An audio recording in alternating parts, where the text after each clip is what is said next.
Намын 28 дахь их хурл бол улс орны өмнө тулгамдсан нийгмийн эдийн засгийн мэдээлэл ээдрийн цэцэг үед болж байгаа. Тэгээд улсын орнд тохиолдсон байгаа санхүүгийн хямралын асуудал бүрэн шийдэгдээг байгаа. Ийм цаг үе. Хоёрдугаар Монгол Ардын намаас ард түмэндээ амласан амлалтаа биелүүлж эрх баригч намын хувьд бол тодорхой алхмууд хийх ийм чухал жилүүд одоо ирэх 18 он буюу 19 он байгаа.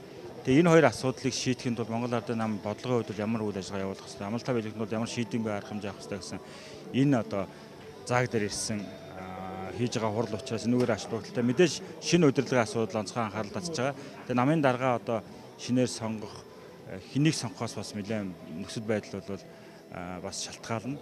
За 3 дугаарт бол намын дөрмийн өөрчлөлт тэгээд мөрийн хөтөлбөрт бас өөрчлөлт оруулна. Энэ дээр бол эрх баригч намын хувьд бол засгийн газрын мөрийн хөтөлбөр, за намаас ард түмэндээ амласан амлалтын мөрийн хөтөлбөрөөр яаж эргэж төлөх гэдэг дээр бодлогын тодорхой асуудлууд ярилцах хэрэгтэй. За мөн намын хувьд бол дотоод эв нэгдлийг хангах явдал чухлаа, доктортой байдлыг хангах явдал чухал. Энэ дээр бас манай төлөөлөгч нэлээд анхаарлаа хандуулж ярих байх гэж бодож байна. Хэв журмын алдагдуулах энэ намын нэрээр дэвшил сонгогдсон шат шатны байгууллагуудаараа дамжиж асуудал өргөсөн бол бидний маргашгүй давуу тал байна. Талцал бол эвдрэл намын сахилга бат гэсэн тусгай бүлэг байжээ. Хэрв зөрчил тэр гишүүнийг намын нэрийг хорлох гэсэн үзэн гэж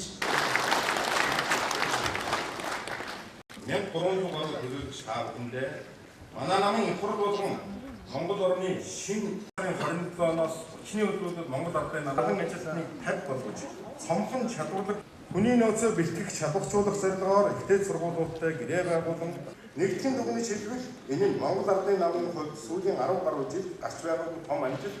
Улс орноо хямралаас гаргах засгийн газрын хүчин чармайлтыг цаг алд намбог бишил хэмжигчдийн хамтын хүчин чармайл зөвхөн хууль заш үзэгдлийн бүсэн зогсоолтоор одны нийтийн харагдах бодлоо ашиглах онцлог томоо хүчин бас байсан.